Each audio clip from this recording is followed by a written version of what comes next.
G'day there guys, it's your boy, I read Reddit, back at it again with some more Entitled Parents shenanigans. You guys obviously love this subreddit, and I obviously love reading it for you. So throw a shrimp on the barbie, sit back, relax, and get ready for some more exciting stories coming at you right now. Our first story is posted by user NateNate60, titled, "You Cannot Game on This Computer." So he says, reading some of the stories in this subreddit reminded me of something that happened a year ago. My mum had a company over, and they'd always bring their brat that I'd have to entertain. Now, I was in high school at the time. I had a pretty good gaming computer in my room. I was pretty tech savvy, so I dual booted Ubuntu and Windows. The brat caught his eye on the PC because I was foolish enough to allow him into my room. Of course, he said he wanted to play on it. I declined to let him because I was running a computer benchmark on it, Prime 95. He insisted on playing and made a fuss. His parents came in and told me to allow him to play. My parents, wanting to appease them, told me to allow him. Alright, fine, but I'm not going to restart the computer and boot into Windows for him to play games. I watched him try, and fail, to install Roblox on the computer. Now Roblox isn't out for Linux. He complained to his mother, who was convinced that I did some sort of trickery to not allow her precious angel to play. I told her the truth, that Roblox is not supported on Linux. She didn't understand this and told me to make it work. By now the child had thrown a temper tantrum over not being able to play Roblox, after which the father poked his head in and promptly removed both the upset idiot who was throwing a fit and then the child. My mum still managed not to lose their business though. Probably because of the husband. Our next story comes from user number 31 type 0. Titled, "Entitled Parent Demands That I Should Be Fired for Ignoring Her and Not Getting Her Son a New Pair of Skates." So, I work with my sister at our uncle's skating rink. Specifically, my sister hands out the shakes and I exchange and maintain the skates so people can use them. Given that it's a skating rink, we get more than our fair share of entitled parents. A large majority are kept more or less civil, but there are a few times where the authorities did need to be called. This is one where we didn't need to call the authorities, but my uncle nearly had to. If you haven't read the other story, you should know that I'm mute. Also, I apologize for any errors because this was a little difficult for me to write. Cast, me, a majestic gummy bear. S, my twin, Sarah. U, our uncle and our boss. EP, entitled parent. Never saw her son. Now, I didn't see the entitled parent or her son come in because I was trying to replace a wheel on a pair of inline skates that I'd been servicing. I was almost finished when my twin Sarah called me to the front, and she says, "Number 31, can you come up here?" When I got to the counter, there was an entitled parent who had the ever familiar, "I want to speak to the manager" haircut that I've come to be wary of since I started working. She was typing on her phone rather furiously. Sarah says, "Oh, I'd like for you to exchange these for some quads, but you better make sure that you get a new pair of skates for my son. I won't allow him to wear those filthy pieces of garbage that you give everyone." The entitled parent's statement startled me because I hadn't expected her to say that. I took the shoes and exchanged them for a pair of regular quads. We don't ever bring out new skates unless the skates break, or if an employee deems that a pair is no longer safe to use, regardless of any attempt to service them. So I grabbed a pair that I'd recently serviced and looked to be at least in relatively semi-new condition. When I returned, I could see the entitled parent's face change from annoyance to visible disgust. She looked at the skates with utter disdain as I placed them on the counter in front of her. "Are you brain dead? I said I wanted a new pair of skates for my son." "Ma'am, please refrain from insulting my co-worker." "Don't tell me what I can and cannot do, love." "Again, please don't insult my co-worker, and please understand that it's just corporate policy that—" "I don't care what your corporate policy states. Go get my son a new pair of skates." The entitled parent looked at me when she demanded the new pair of skates. She said each word really slowly, as if we wouldn't understand her. "We can't just give you a new pair of skates for your son, ma'am. If you want to, bring your manager. Can either of you handle that? Am I using too many words?" I don't want to go into any further detail about what she said, but the entitled parent's rant devolved into further demeaning of my twin sister and I, along with threatening us to get fired. At which point I tried to get my twin sister's attention. When Sarah turned to see what happened, the entitled parent snapped her fingers and loudly saying that she was going to have the skate rink shut down. I don't know what happened next because the entitled parent's last threat became too much for me to handle. The thought of losing the skate rink terrified me. Yes, past customers have issued threats, yet nothing ever came of it. But this entitled parent was different. Not only did she look like she could do it, but she said it in such a way that I felt like we couldn't stop her from doing so, even if we tried. It was almost as if she knew something that none of us didn't, which was danging enough to shut the place right down in an instant. I broke down. This entitled parent didn't even know us, yet she was so ready to destroy our uncle's skating rink, our job, and all because we couldn't give her a new pair of skates. Sarah led me into the back of the storeroom, away from the entitled parent, then went back up front. I stayed there for the rest of the shift. It wasn't until the skate rink closed a few hours later that Sarah and our uncle managed to calm down. Sarah told me when we got home that after she had got me to go to the back that our uncle had arrived to confront the entitled parent. Apparently a co-worker called and explained the situation. The entitled parent accused me and Sarah of being rude to her, deliberately ignoring her requests. Yes, she said requests, really.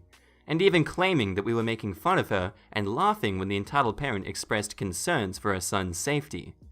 Sarah explained that our uncle checked the security footage. Our uncle had security cameras installed and makes a point to keep them all in working order. Later, he told the entitled parent that unless she apologized, then he would have banned her from the premises. The entitled parent protested, but he cut her off, claiming that he could call the police and see what they would have done about the issue. At that, the entitled parent left, but loudly proclaimed that she and her family would never come back. After she left, the entitled parent's husband apologized for her behavior and asked if he would be able to return with their son so that he could get lessons on how to skate. Our uncle told him that if the son were older, he wouldn't, but he would keep in touch. Apparently, the family had come in because our uncle provides lessons for children on how to skate. Before I started typing this, our uncle explained what the husband said and asked if we should. Primarily because Sarah is the one who teaches the class now, since our uncle has become too busy to run it. If anyone is interested, I'll post an update later regarding this decision. Also, thank you for taking the time to read this. Update. Sarah and I sat down with our uncle. It was a very long debate, mostly between Sarah and the uncle. But it's been agreed to that the husband of the entitled parent and their son will be allowed to continue coming to the skate rink so that the son can take lessons. I was in the room when our uncle made the call. They had to provide a home phone to call when they signed him up at the front desk. When our uncle made the phone call, apparently the entitled parent wanted to apologize to me and Sarah for her behavior. This was the conversation between him and the husband. He put the phone on speaker so we could hear. The husband says, "Hello?" And our uncle says, "Hi. This is Uncle at the skating rink?" "Ah, yes, how are you doing?" "Oh, I'm doing fine and so are my nieces. Thank you for asking. Anyway, I'm calling to let you know that my nieces and I have been discussing the decision regarding your son receiving lessons." "Oh, of course. Again, I apologize for how my wife behaved, and have spoken to her about what happened. She'd like the chance to apologize if possible." "Well, we'll discuss that topic later. Now, we've agreed that your son may receive lessons here with us, provided that you are the supervising parent. I will also be keeping a close eye on you and your son. If either of you have any problems, I will not hesitate to extend the ban to both of you as well." "Sir, I understand, but..." "Hey, Mr. Honky Husband Man, who I don't know. Your family is already on a thin enough ice. I have no intention of rescinding the ban, nor allowing her a chance to speak to my nieces.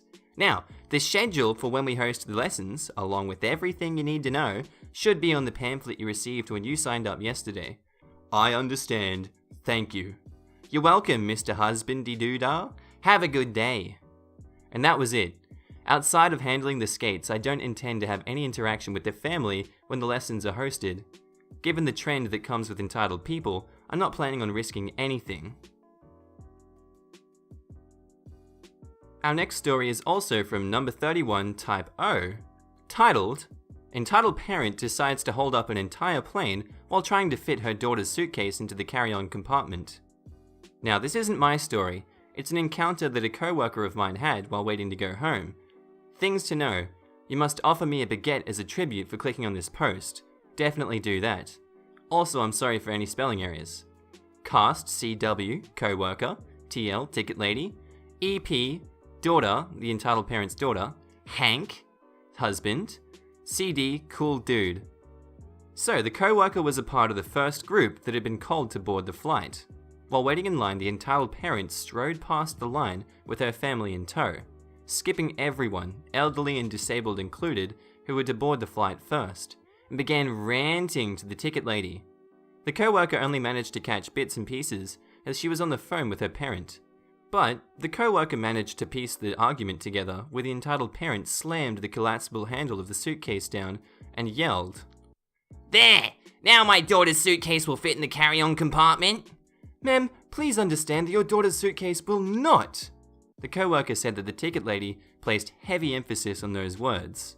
"Fit in the carry compartment. Now, you're going to need to have it tagged and placed in the cargo with everyone else's." The entitled parent then scoffed and exclaimed that she would show you, ticket lady, it will fit, and how stupid she is for thinking it wouldn't. The entitled parent grabbed the daughter's hand and boarded the plane. For the next 10 minutes, the entitled parent tried to shove the suitcase into the small carry-on compartment, but to no avail. According to the co-worker, the carry-on compartment was only big enough to hold your average, not jam-packed full backpack or a purse. The whole time this was going on, the daughter kept trying to tell the entitled parent that she was fine with her luggage being in the cargo hold and that the whole plane was being held up. The entitled parent had seats closest to the entrance and therefore was holding up the whole plane. No one else had boarded beforehand, but the entitled parent ignored the daughter instead of calling out to Hank, telling him that the suitcase wouldn't fit, so he needed to do something about it. Hank, however, couldn't do anything because he decided to stay in his spot in line.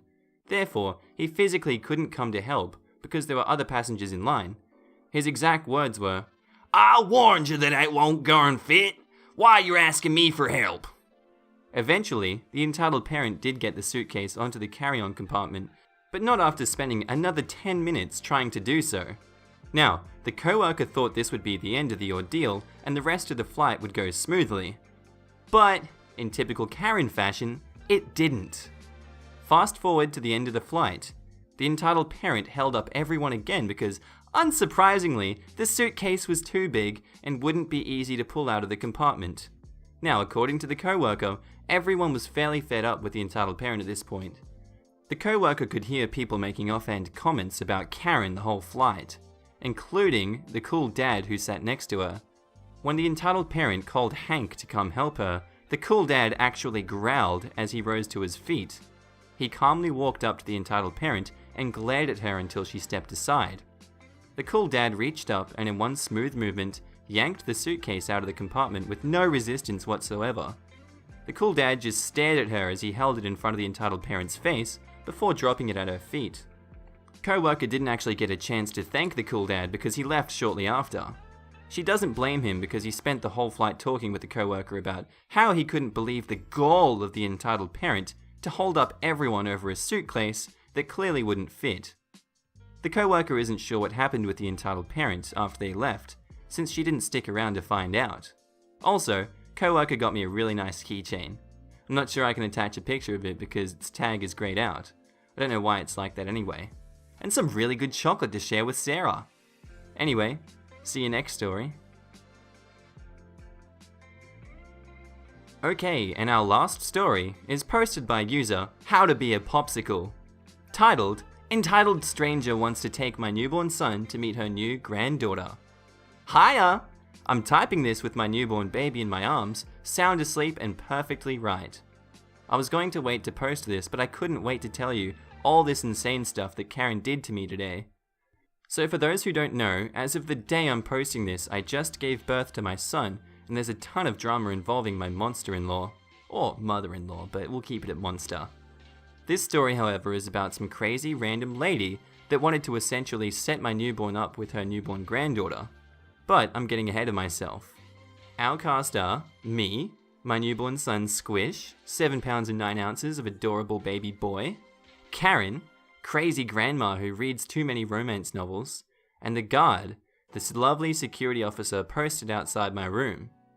So, due to all the drama involving my mother-in-law, we had a security officer posted outside of my room during my delivery and afterwards. He was essentially there to keep my mother-in-law away. However, Karen thought that because there was a security officer outside the room, that it meant someone important or famous was inside. Our door was open with the officer next to it, so we saw her walk by several times before coming to the door and peering in. "Who are you?" I'm obviously confused at this and say, "I'm sorry?" She's like, "Who are you? You must be someone important if you have a cop outside your room, who, by the way, is on his phone." The guard just chuckled, and I go, "Oh, no, he just was there to keep unwanted visitors out." "Like you, Karen, go away." "So, are you important?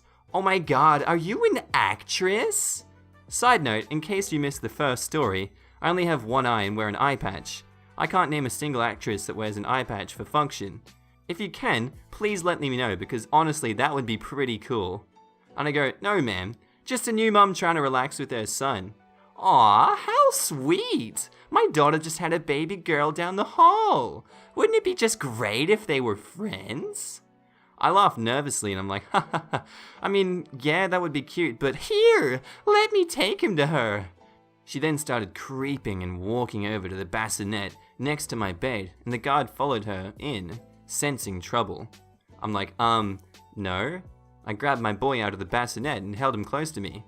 He didn't fuss because he's such a good squish. Karen gave me a disappointed look. "Well, that's just rude. Come on, this is going to be the romance of the century. The actress's son falls for the poor peasant girl." "Ma'am, I'm not an actress. My son isn't even a day old. There's no need to start talking about romance. I'm going to have to ask you to leave." The guard puts his hand on Karen's shoulder, and Karen begins screaming about how I'm probably a terrible actress, and that's why she didn't recognize me. "Get off me! So, right after she left, my husband came in with food and took Squish from me so that I could eat. I'm sorry that I missed out on what could have been the romance of the century, guys. I'm gonna go back to the real world now. Edit. Obviously my child's name isn't Squish. Lol. Didn't think I'd need to say that, but I guess with all the crazy names people give their kids, Squish could have very easily been one of them. Lol. Also, thanks for all the well wishes. Squish and I doing great, guys.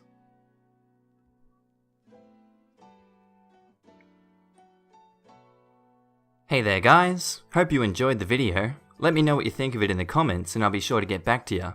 If you want to see some of my latest content, smash that big old box in the middle and subscribe for more background noise. Also, check out my new channel called Cobber, link in the description and in that card at the top right of the screen. With that said, this has been I Read Reddit and I'm signing off today. Hooroo mate.